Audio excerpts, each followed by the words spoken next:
home service fixing her hair because she's going for to a prom or a winter ball. So instead of bringing her to the salon, I will do it myself because I will only going to.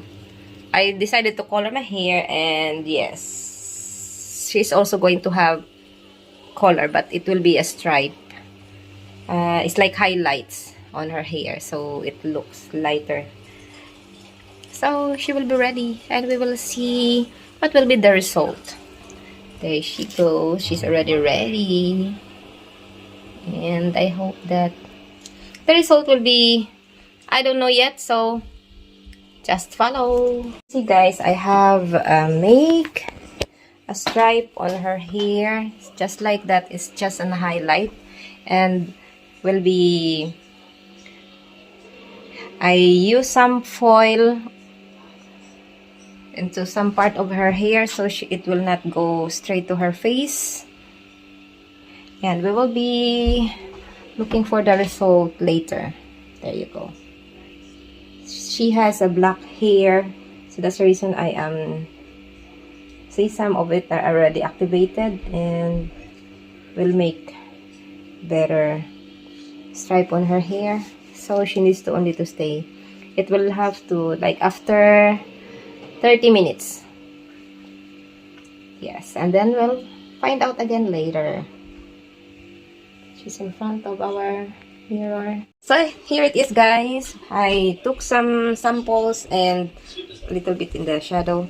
It's already done, her hair. So we're going to wash it with and put some yellow, what you call this, yellow,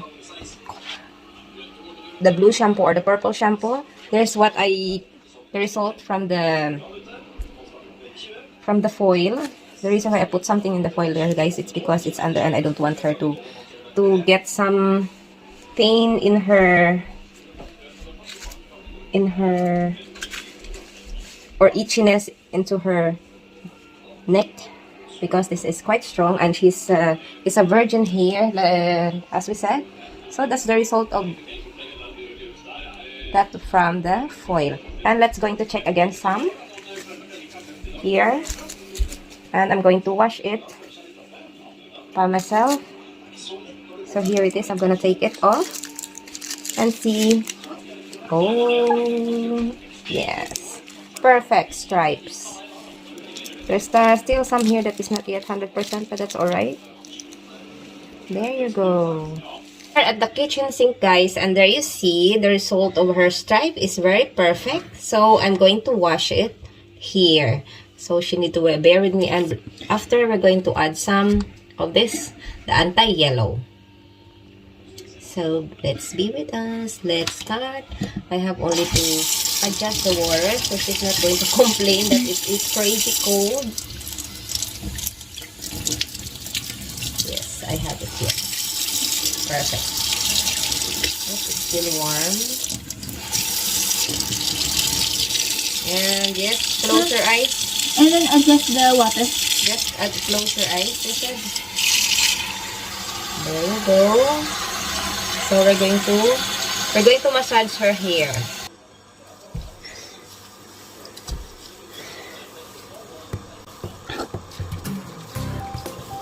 Just add a little bit of water because I have to massage her hair first. Like this. Okay now? So there it is guys. Let's have some, make it a little faster. I have to add some shampoo also. So it's really nice distance from the roots. I have to take some shampoo first. So we're going to add shampoo. We have this L'Oreal Elvital shampoo for her hair. This is also protecting the color, but this is I like much. But it's color protecting shampoo. And after this, we're going to wash her hair because I don't like the smells of this. So let's add some more. Makataas sa ulo ko. Dito. Higit. Higit mo rin. Huwag lang matang guys. Move a little bit. Hira ako na.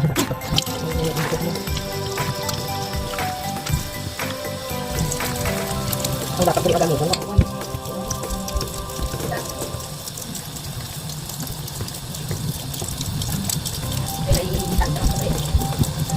Yun lang. Dugo ngayon. Dugo naman para sa tukuin.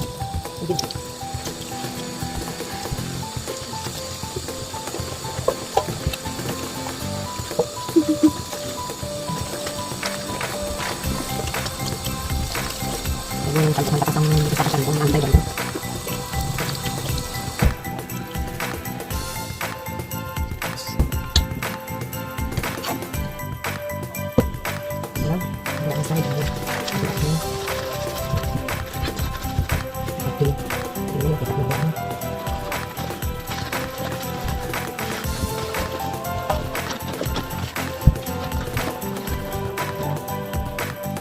So, it is guys, and now we're going to rinse her hair after this. So don't worry, I make sure that she don't, what do you call this, get water on her or inside her ears. So this is how we do massage, and let's wash. So we are rinsing her hair, and after this, we're going to add the anti-yellow conditioner, and then let's rinse it again. So ayan na guys, make sure na ang kanyang ulo at saka buhok ay 100% dry at saka wala nang shampoo after natin i-massage, ganyan lang. I like the stripes. So ayan na. And little bit more, just wait. Taking away extra. Make sure ko lang ulan ng sige. Sige na, kukulang mo na. Because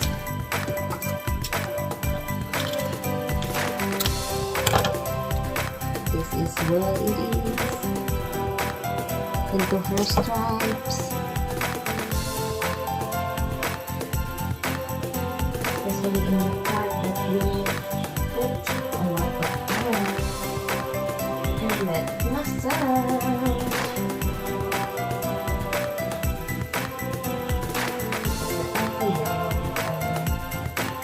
So this will be the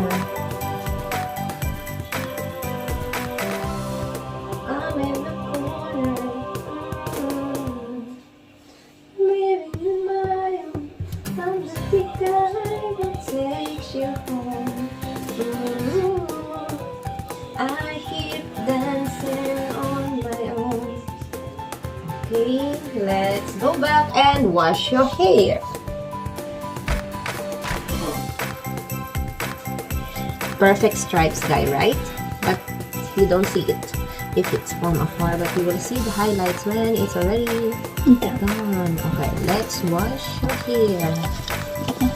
Done? Your body? Not this one. So you Now? No? It's not warm? Sorry about that. So it's done. So it's going to put more towel in her hair, guys. So it's 100% dry.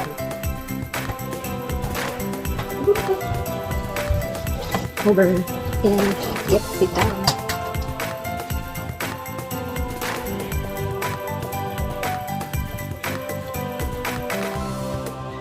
There you go. She's done.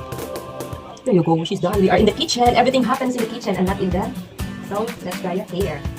And we're going to show you guys the result of this hair coloring or hair stripes. Going to dry your hair slowly. Do it. This is the result of hair of Stephanie's hair after I colored it with stripes. You don't really see it. There you go, guys. This is how it looks. And of course, if you also open, don't look like this. You'll see it here from the behind also, guys. That's how it looks like.